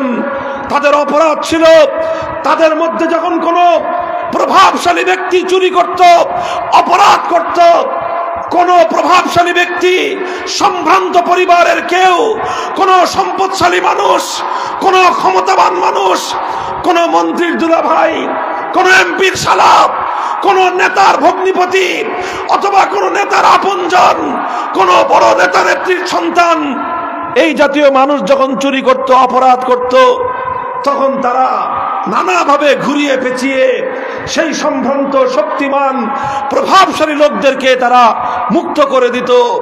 ওয়াইজা সারাকা ফীহিমুদ দাঈফ আকামু আলাইহিল হাদ। আর ওই একই অপরাধ যখন সমাজের মধ্যে কোনো দুর্বল মানুষ করত, কোনো খেটে খাওয়া মেহনতি মানুষ, কৃষক, শ্রমিক, রিকশাওয়ালা, ঠেলাগাড়ি চালক, নৌকার মাঝি, রাস্তার টোকাই, এই ধরনের দুর্বল মানুষরা যখন কোনো অপরাধ করত, যেই অপরাধে মন্ত্রীর দুলাভাইয়ের বিচার হয় নাই, যেই অপরাধে এমপির শালার বিচার হয় নাই, যেই অপরাধে শিল্পপতির বিচার হয় নাই, যেই অপরাধে নেতা নেত্রীর বিচার হয় নাই, সেই অপরাধ দুর্বল, গরিব, মেহনতি মানুষ করবার পর তার উপরে আইনের শাসন 100 ভাগের জায়গায় 200 ভাগ কায়েম করা হতো। আল্লাহর নবী বললেন, যখন সমাজের মধ্যে বৈষম্য তৈরি হয়, যখন সমাজে বৈষম্য তৈরি হয়, একই অপরাধ করার পরে একজনের বিচার হয় না, আর একজন বছরের পর বছর কারাগারের অন্ধকার প্রকোষ্ঠে দিন গুজরান করে। যখন একই অপরাধ করবার কারণে সরকারি দলের লোকদের বিচার হয় না, বিরোধী দলের লোকজন যুগের পর যুগ তাদেরকে কারাগারের অন্ধকার প্রকোষ্ঠে সাজা খাটতে হয়। একই অপরাধ করলে প্রধানমন্ত্রীর সন্তানের বিচার হয় না, বিরোধী নেত্রীর সন্তানের বিচার হয়। এই যখন সমাজের মধ্যে বৈষম্য তৈরি হয়, সমাজে যখন বৈষম্য তৈরি হয়, আল্লাহর রাসূল বলতেছেন, হালাকান নাস, এই বৈষম্য এমন এক অপরাধ, এই বৈষম্য যেই সমাজে কায়েম হয়, যেই সমাজে বৈষম্য দেখা দেয়, আল্লাহ পাক রব্বুল আলামিন সেই সমাজকে ধ্বংস করে দেন। মুহতারাম হাজিরিন, সুতরাং আল্লাহর নবীর পরে যেই কথাটা বললেন, সে কথা যদি হাদিসের কিতাবে, সহিহ হাদিসে বর্ণিত না থাকতো, বুখারীর হাদিসে যদি বর্ণিত না থাকতো, মুখে উচ্চারণ করতে আমরা সাহস পেতাম না। আল্লাহর নবী বললেন, ওয়াল্লাহ লাউ আন্না ফাতিমা বিনতা মুহাম্মাদিন সারাকাত লাকাতাতু ইয়াদাহা।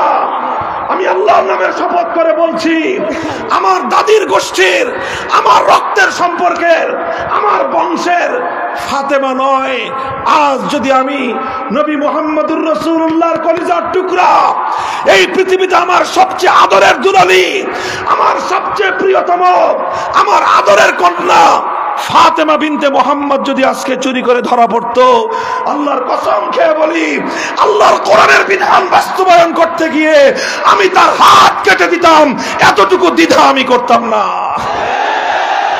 হে মুসলমান, হে উম্মতে মুহাম্মাদিয়া, হে কোরআনের ধারক বাহক, কোথায় আজ তোমরা ঘুমিয়ে আছো? বৈষম্যহীন সমাজ গড়া এটা শুধুমাত্র বৈষম্য বিরোধী ছাত্র নেতৃবৃন্দের দায়িত্ব নয়।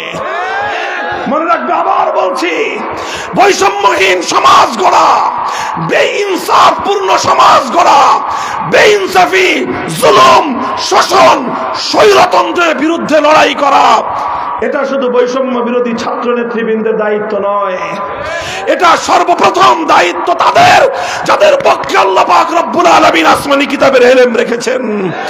এটা সর্বপ্রথম দায়িত্ব তাদের যাদেরকে আল্লাহ পাক ওয়ারাসাতুল আম্বিয়া, নবীর আম্বিয়াদের ওয়ারিস এবং উত্তরাধিকারের গৌরব এবং মর্যাদা দিয়েছেন।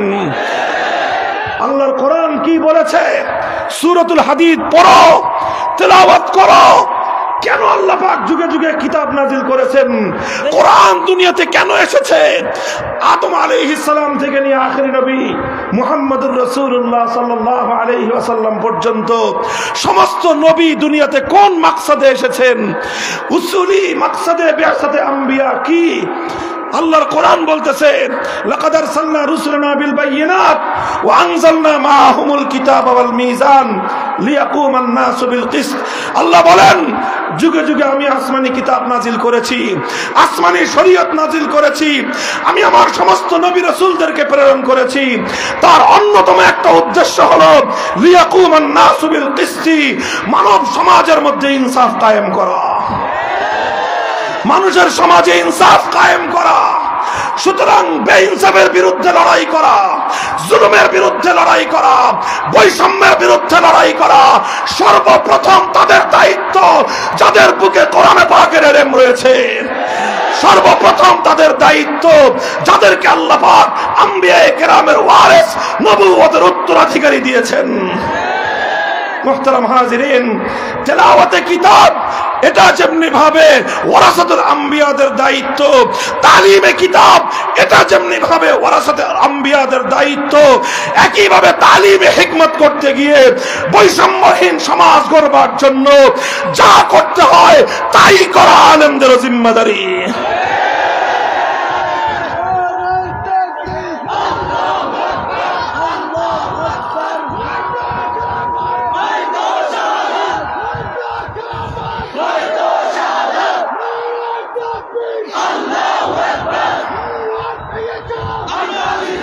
আমরা এই কথাগুলো যখন বলতে যাই, আমাদের কাছ থেকে এক শ্রেণীর মানুষ শুধুমাত্র ওয়াজ আর নসিহত, শুধুমাত্র আমলের নসিহত শুনতে চায়। আমাদের কাছ থেকে কিছু মানুষ শুধুমাত্র নামাজ রোজার ইবাদতের বয়ান শুনতে চায়। আমরা যখনই বৈষম্যের বিরুদ্ধে কথা বলি, আমরা যখন জুলুমের বিরুদ্ধে কথা বলি, আমরা যখন অন্যায় এবং অবিচারের বিরুদ্ধে কথা বলি, আমরা যখন জাতির স্বার্থ নিয়ে কথা বলি, তখনই আমাদের কণ্ঠ স্তব্ধ করে দেওয়ার জন্য পাশ্চাত্যের দালাল শক্তি, ইসলাম বিরোধী শক্তি তখন আমাদের কণ্ঠ চেপে ধরবার চেষ্টা করে। সেই আগল ভাঙার সময় এসেছে, সেই জড়তা ভাঙার সময় এসেছে। আগামী দিনে আমরা কথা বলবো, শুধু কথা বলবো না, বৈষম্যহীন একটি সমাজ গড়বার জন্য যদি যুদ্ধ করতে হয় যুদ্ধ করব, লড়তে হলে লড়াই করব। আমরা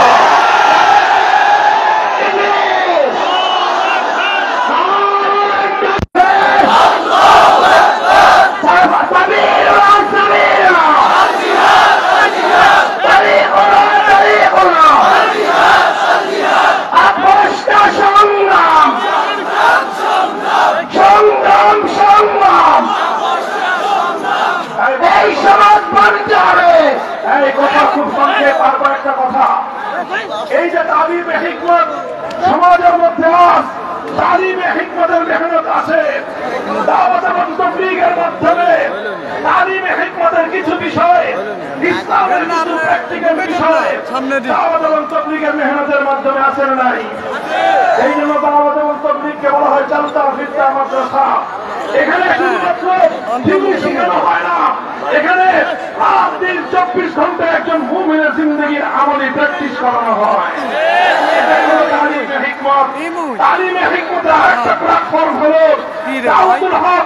এখানে মানুষকে কোরআনে পাকের প্রত্যেকটা বিষয়ের উপর আল্লাহর পয়গম্বরের জিন্দগি থেকে প্র্যাকটিক্যাল আমলি নমুনা শেখানো হয়। কথা বলেন ঠিক না দেখে? এরপরের কথাটা কানটা খাওয়া করে একটু শুনেন।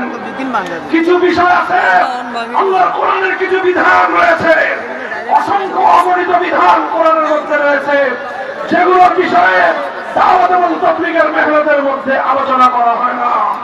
বহু বিধান রয়েছে, সেই বিধানগুলো বাস্তবায়নের জন্য দাওয়াতুল হকের মেহনতের মধ্যে সেই কর্মসূচির রাখার সুযোগ নাই। কিছু বিষয় নিয়ে সেখানে মেহনত করা হয়।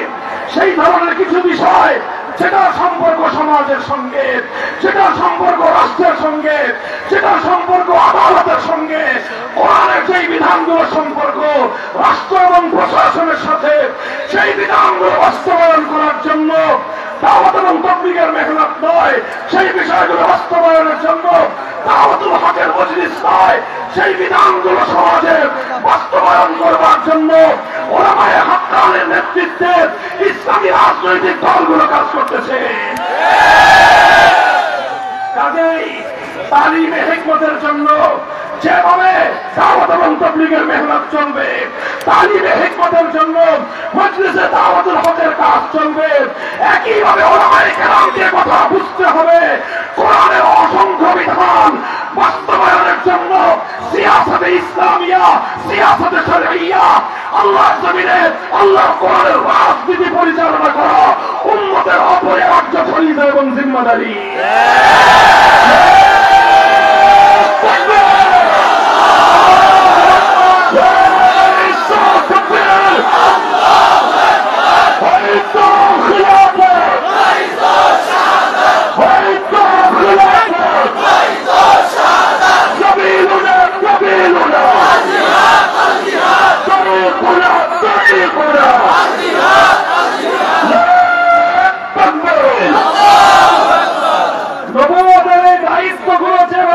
সমাজের মধ্যে বাস্তবায়ন হচ্ছে, এর চেয়ে এখন এক জায়গায় যারা আঘাত করবে তাদের বিরুদ্ধে গোটা উম্মত ঐক্যবদ্ধভাবে রুখে দাঁড়াতে হবে। তেলাওয়াতে কিতাবের মার্কাজ যদি আমাদের কোন বক্তব্য হিফজ করার বিরুদ্ধে কেউ চোখ তুলে তাকাবার চেষ্টা করে, সে চোখ উপরে ফেলতে হবে। তালিমে কিতাবের মার্কাজ মাদারেসগুলোকে যদি কেউ নেগলেক্ট করবার চেষ্টা করে, অসম্মান এবং অপমান করে, মাদারেসগুলোকে ধ্বংসের যদি কেউ পায়তারা করে, তার কালো হাত ভেঙে গুড়িয়ে দিতে হবে। একইভাবে দাওয়াত এবং তাবলীগের মেহনতকে ধ্বংস করবার জন্য আন্তর্জাতিক ইহুদিবাদী এবং হিন্দুত্ববাদী চক্রান্তকে রুখে দেওয়ার জন্য যা করতে হয় অনেক সমাজ তাই করবে, তাই করবে।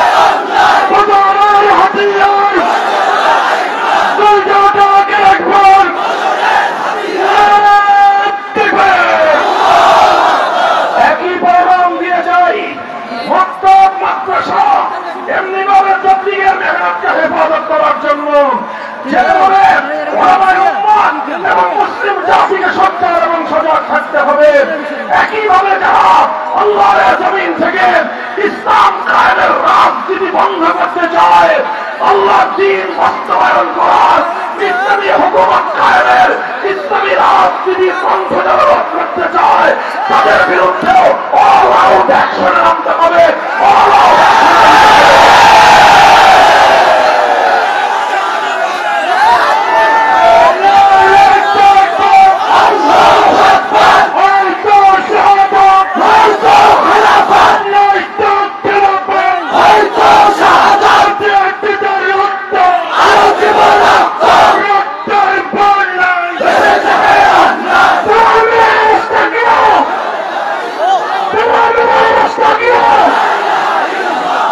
No!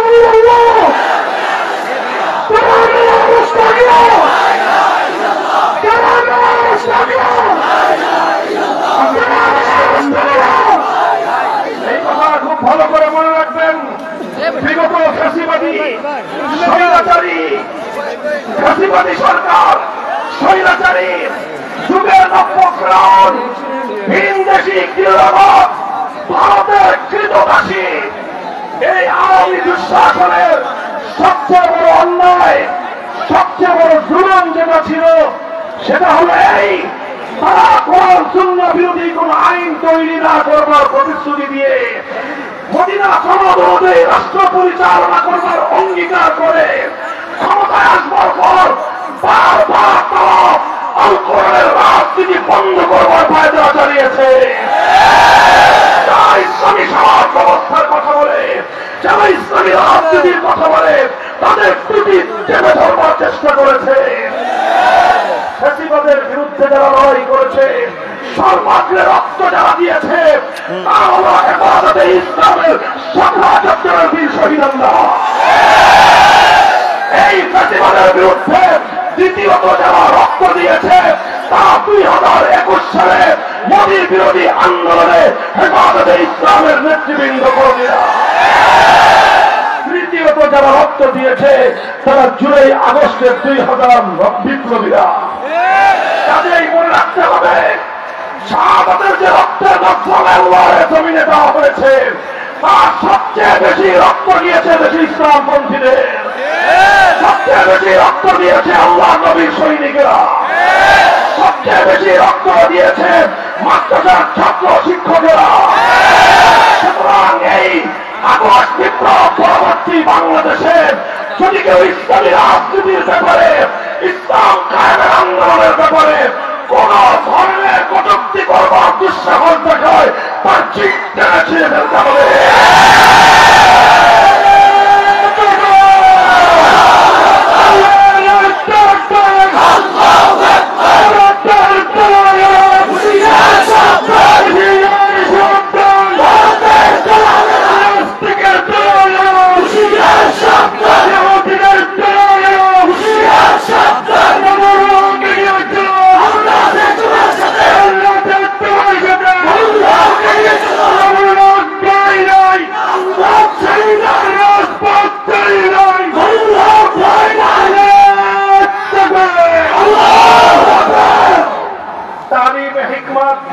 এটা ছিল তৃতীয় কর্মসূচি।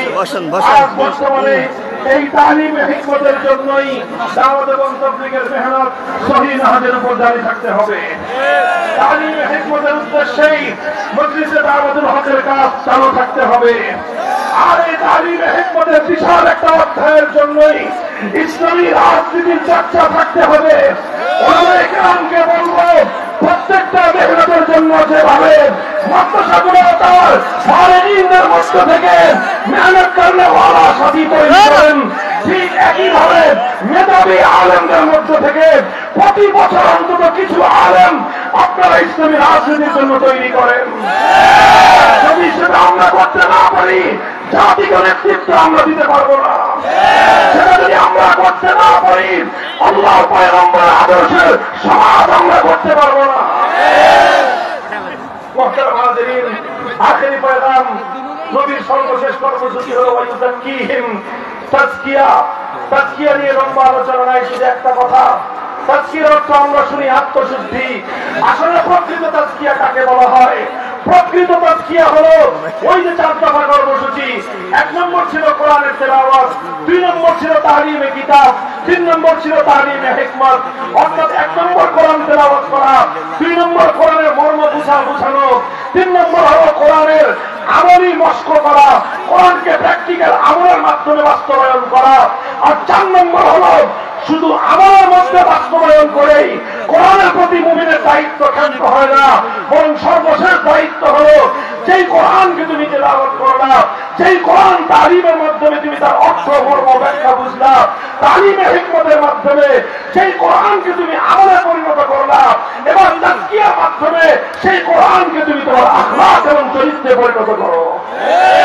কোন মানুষের আখলাক যখন কোরআনই আখলাক হয়, কোন মানুষের চরিত্র যখন কোরআনই চরিত্র হয়, তখনই তাজকিয়া হাসিল হয়। এই জন্য আল্লাহর নবী সম্পর্কে, নবীর সিরাত সম্পর্কে, নবীর জীবনী সম্পর্কে সবচেয়ে সংক্ষিপ্ত অথচ সবচেয়ে পূর্ণাঙ্গ কি বললাম? সংক্ষিপ্ত অথচ সবচেয়ে পূর্ণাঙ্গ, এর চেয়ে পূর্ণাঙ্গ নবীর জীবনী আর কেউ বলতে পারবে না। সেই পূর্ণাঙ্গ জীবনে দেখি কানা খুলুকুহু আল কোরআন, কানা খুলুকুহু আল কোরআন। আমার নবীর জীবন কেমন ছিল, আমার নবীর চরিত্র কেমন ছিল, আমার নবীর চলাফেরা কেমন ছিল, আমার নবীর উঠা বসা কেমন ছিল, আমার নবীর কথাবার্তা কেমন ছিল, সব প্রশ্নের একই জবাব, কানা খুলুকুহু আল কোরআন। কোরআন যা বলেছে আমার নবীর চরিত্র সেটাই ছিল। তাজকিয়ার মাধ্যমে কোরআনে আখলাক তৈরি করতে হবে। প্রস্তুত থাকবো তো ইনশাআল্লাহ।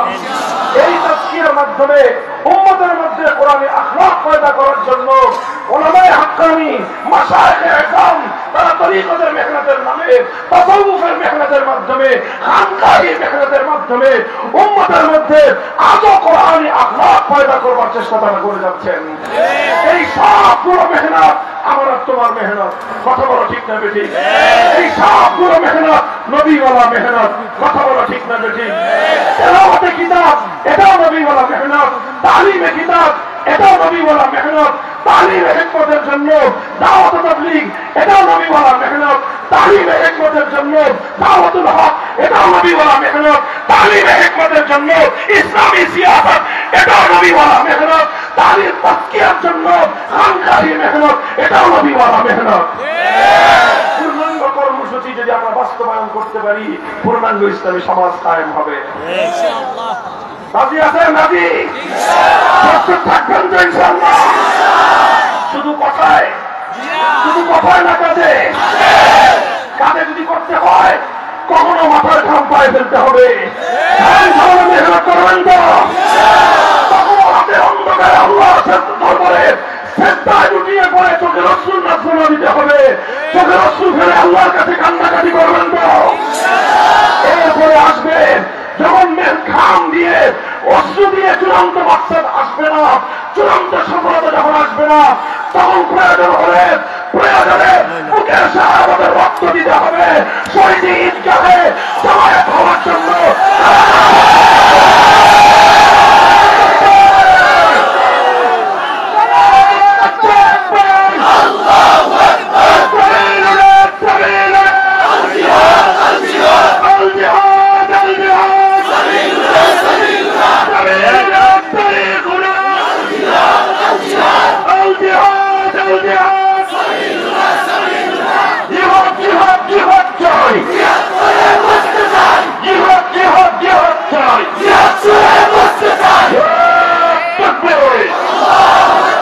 আল্লাহ কবুল করেন।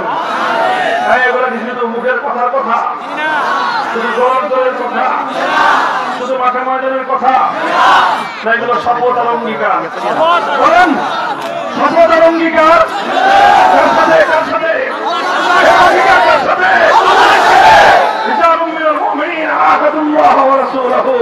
আল্লাহর সঙ্গে অঙ্গীকার। কথা মনে থাকবে ইনশাআল্লাহ। আল্লাহ আমাদের সকলের অঙ্গীকারকে কবুল করেন। শেষ মুহূর্ত পর্যন্ত এর উপর দায়েম থাকা তৌফিক দান করেন। সুবহানাল্লাহি ওয়া বিহামদিহি, সুবহানাকাল্লাহুম্মা ওয়া বিহামদিক, আশহাদু আন লা ইলাহা ইল্লা আনতা, আস্তাগফিরুকা ওয়া আতুবু ইলাইক। আল্লাহুম্মা সাল্লি আলা মুহাম্মাদ ওয়া আলা আলি মুহাম্মাদ কামা সাল্লাইতা আলা ইব্রাহিম ওয়া আলা আলি ইব্রাহিম ইন্নাকা হামিদুম মাজিদ। ইয়া হাইয়্যু ইয়া কাইয়্যুম برحمتك نستغيث أصلح لنا شأننا كله ولا تكلنا إلى أنفسنا طرفة عين. اللهم إنا نسألك فعل الخيرات وترك المنكرات وحب المساكين.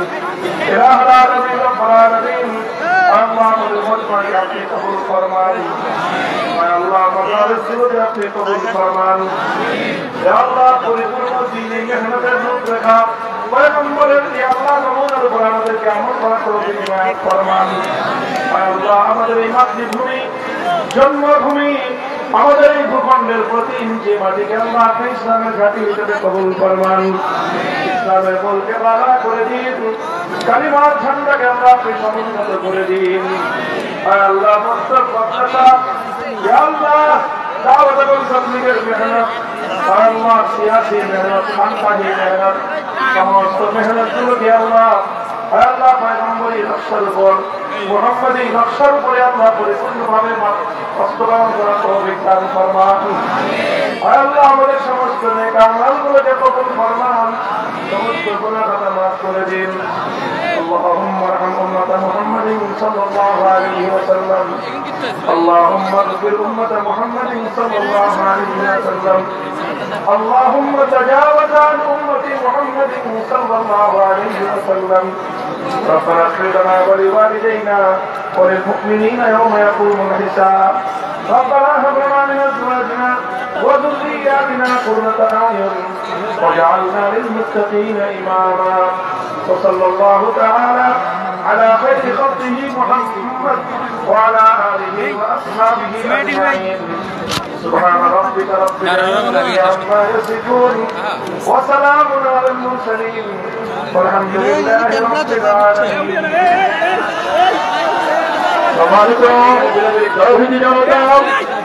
আগামী 31 জানুয়ারি 1-2 ফেব্রুয়ারি বাংলাদেশে ওলামায়ে কেরামের তত্ত্বাবধানে একটা মাত্র বিশ্ব ইজতেমা। আমরা সকলেই শরীক থাকার চেষ্টা করব। ভাই